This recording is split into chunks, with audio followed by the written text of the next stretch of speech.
Hey, I wasn't going to post this, but I just feel like I do a lot of yay happy videos, and um, when we do the work, we have to realize how much work we've done, and sometimes that means we have to be shown. Okay, so my story really quickly is that the reason I help people with their toxic relationships is because lo and behold, I've had one or two.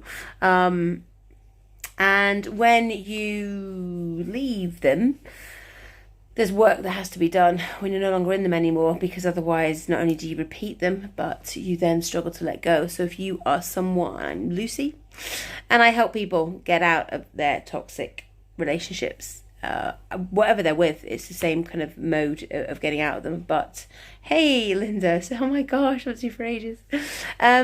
So I just wanted to share, because like I said, all my stuff is so happy. I wanted just to share the realness of it sometimes when you need to understand how far you've come. So excuse the lack of makeup and stuff. But so yeah, I thought I'd met my dream boat.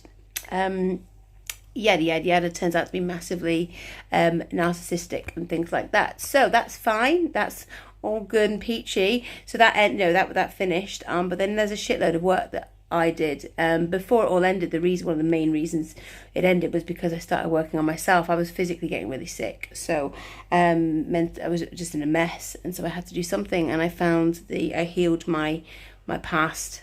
I healed all the limiting beliefs. I healed all the shit that I was telling myself, and that didn't really work well with somebody who wants to break you.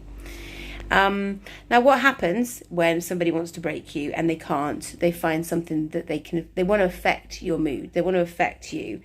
And the problem when you're with somebody who's got that kind of borderline personality disorder, which maybe some of you have a clue you've got someone in your life who is like that. It is, they don't cope very well when they haven't broken you. So what happens is they go to how they can hurt you, right? And if you're a mum or a dad, the one thing that how they can affect you and trigger you is your children. And now what are the ins and outs of it, I imagine. But so last year, my marriage ended. It was over before that, but it physically ended. And yeah, he continued to see his little boy. But now he can't control me. He gets more and more vicious. And when people can't control you, they don't like it, especially if that is especially if that's what they need to feed on you. It's really tricky. And unless you know what I'm talking about, unless you've been with somebody who literally feeds off the control, feeds off keeping you down a heel, it's really hard to understand.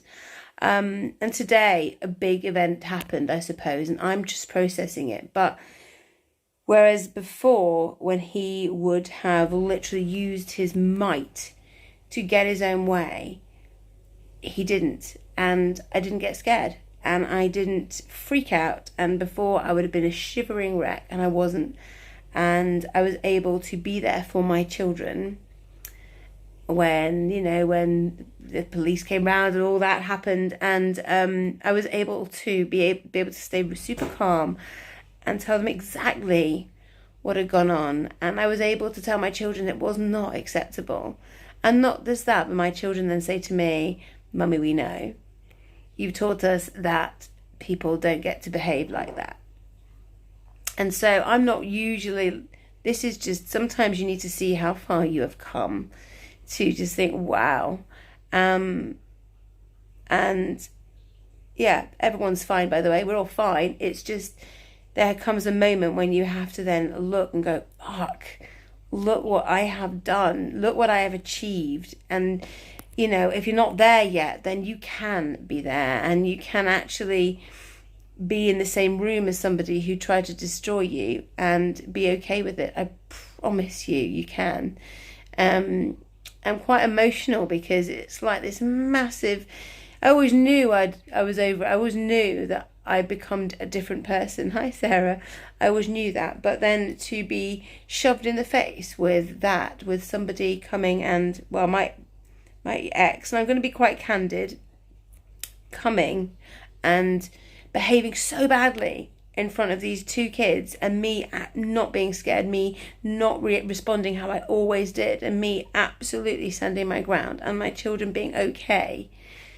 It's just like the most emotional thing in the world. So you've got this, and if you don't, not all toxic relationships need to be ended. Some do, some don't, but I kid you not, when you do the work, the freedom you have, when literally every limiting belief I had, he threw at me today, because he knew everything about me. He knew all of my stuff, and I don't have them anymore. I wasn't affected. I genuinely was standing there strong in my power, not affected by what someone else thought. I wasn't affected by any of it. And I just I want to say to you, it is totally possible. If you are, I don't know why I got the urge to say this, but I have the reason to believe somebody's there needing to hear that it can be, everything can be overcome. And however tied up and however awful things may seem, the process of getting rid of all of that, getting rid of all the stuff that allows people to treat you badly and allows you to feel like nothing and like you are never going to be enough, it can all go. And I am absolutely living proof of that. And not only that, but I literally help people transform their lives. And I am so lucky I get to do that. And I'm not crying because I'm sad. I'm crying because I'm just so, wow. I thought I was speechless, but obviously not. So,